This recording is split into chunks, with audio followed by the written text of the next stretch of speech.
Menteri Usaha Mikro Kecil dan Menengah, Maman Abdurrahman mengungkap sejumlah pelaku UMKM khususnya yang bergantung pada bahan baku impor terkena dampak fluktuasi nilai tukar rupiah hingga kenaikan bahan bakar minyak non-subsidi. Seperti pada produsen tahu dan tempe yang memiliki ketergantungan sangat tinggi terhadap pasokan kedelai impor. Terkait hal tersebut, pihaknya terus memantau dan melakukan langkah mitigasi guna mencegah dampak yang lebih berat bagi pelaku UMKM. Maman juga yakin masalah ini bisa diatasi pemerintah yang tengah melakukan langkah-langkah terobosan untuk mendorong penguatan rupiah. Kita juga harus mengakui bahwa tentunya ada impact di beberapa sektor-sektor tertentu terhadap UMKM kita.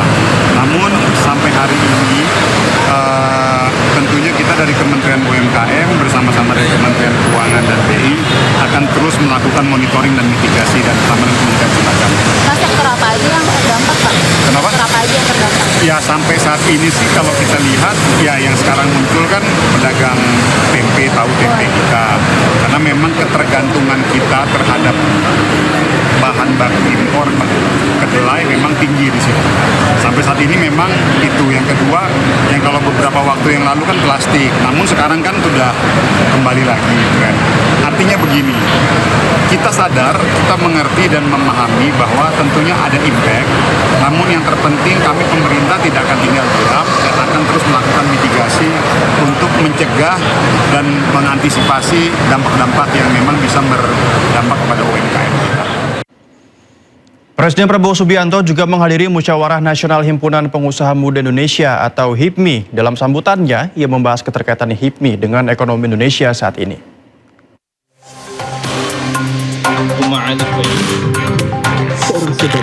Presiden Republik Indonesia Prabowo Subianto menghadiri Musyawarah Nasional Himpunan Pengusaha Muda Indonesia atau HIPMI di Lampung pada hari Rabu.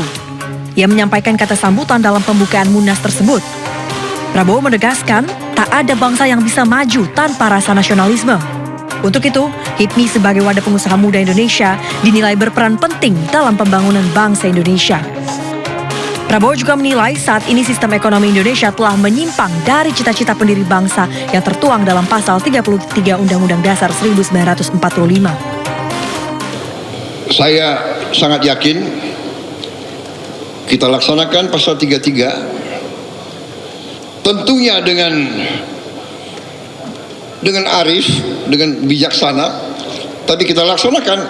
Saya yakin Indonesia akan bangkit dengan cepat, kita akan bangkit. Untuk itu, Prabowo mengajak anggota HIPMI untuk kembali pada rancangan ekonomi para pendiri bangsa. Tim Liputan iNews melaporkan. Ya, sebelumnya Presiden Republik Indonesia Prabowo Subianto resmikan Rumah Sakit Umum Daerah Kiai Haji Muhammad Thohir Krui di Kabupaten Pesisir Barat, Provinsi Lampung. RSUD Kiai Haji Muhammad Thohir Krui masuk dalam program hasil terbaik cepat atau Quick Win Kesehatan. Ia mengaku bangga dapat hadir langsung menyaksikan beroperasinya fasilitas kesehatan di RSUD Krui.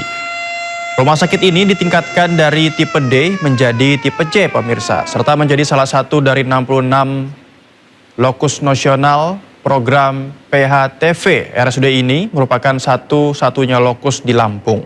Dibangun dengan APBN, Prabowo berkomitmen untuk melakukan modernisasi ratusan rumah sakit di Indonesia. Ia juga berpesan kepada pengelola dan masyarakat untuk dijaga dengan pengelolaan yang transparan. Bupati Muara Enim Edison tersangka kasus dugaan suap pengadaan barang di Muara Enim tiba di gedung KPK. Edison tiba di KPK bersama tersangka lain untuk menjalani pemeriksaan dalam perkara dugaan suap dan gratifikasi pengadaan barang.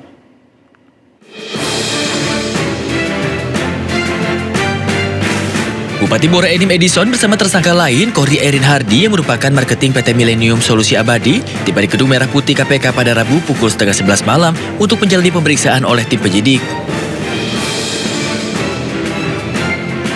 Keduanya merupakan bagian dari 4 orang yang telah ditetapkan sebagai tersangka oleh Komisi Pemberantasan Korupsi dalam perkara dugaan suap dan gratifikasi pengadaan barang di lingkungan pemerintah Kabupaten Muara Enim, Sumatera Selatan.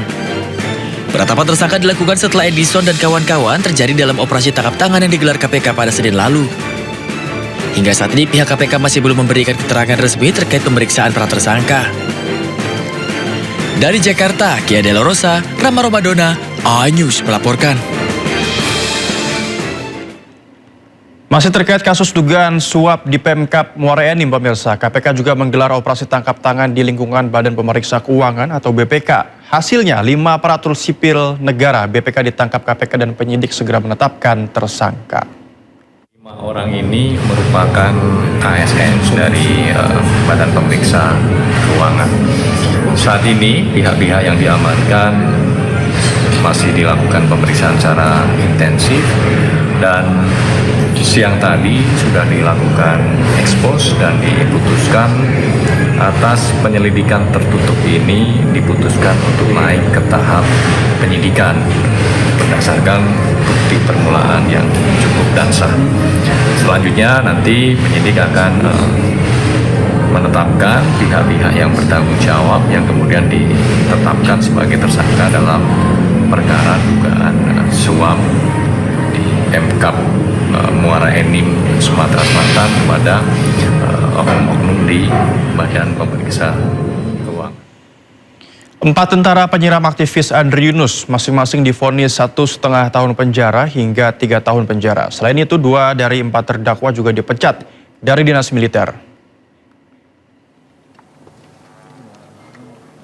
Dalam sidang yang dibacakan majelis hakim yang diketuai oleh Kolonel Redi Ferdian di Pengadilan Militer 208 Jakarta, 4 terdakwa dinyatakan bersalah melakukan penyiraman air keras ke aktivis Kontras Andri Yunus. Keempat terdakwa divonis berbeda-beda, mulai 1,5 tahun penjara hingga yang terberat 3 tahun penjara. Hakim juga menambah hukuman terhadap 2 terdakwa, yakni Edi Sudarko dan Budi Haryanto, berupa pemecatan dari dinas militer. Hal itu terjadi akibat pada saat terdakwa 1 menyiramkan cairan seseorang atau lebih pada terbukti secara sah dan meyakinkan bersalah melakukan tindak pidana sebagaimana dakwaan lebih subsidiar, turut serta melakukan penganiayaan yang mengakibatkan luka berat dengan rencana terlebih dahulu. 2. Memidana para terdakwa oleh karena itu dengan A. Terdakwa 1. Pidana pokok penjara selama 3 tahun, menetapkan selama waktu terdakwa berada dalam tahanan dikurangkan sepenuhnya dari pidana yang dijatuhkan. Pidana tambahan dipecat dari dinas militer. B.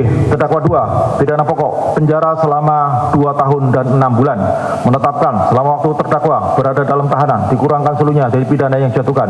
Pidana tambahan dipecat dari dinas militer.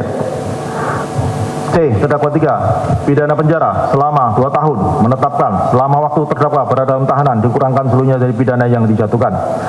D. Terdakwa 4. Pidana penjara selama 1 tahun dan 6 bulan, menetapkan selama waktu terdakwa berada dalam tahanan dikurangkan seluruhnya dari pidana yang dijatuhkan. Ya, sebelumnya pemirsa, seorang aktivis Komisi untuk Orang Hilang dan Korban Tindak Kekerasan Kontras diduga menjadi korban penyiraman air keras oleh pria tidak dikenal. Peristiwa tersebut terjadi di jembatan Jalan Talang, Senen, Jakarta Pusat pada Maret 2026.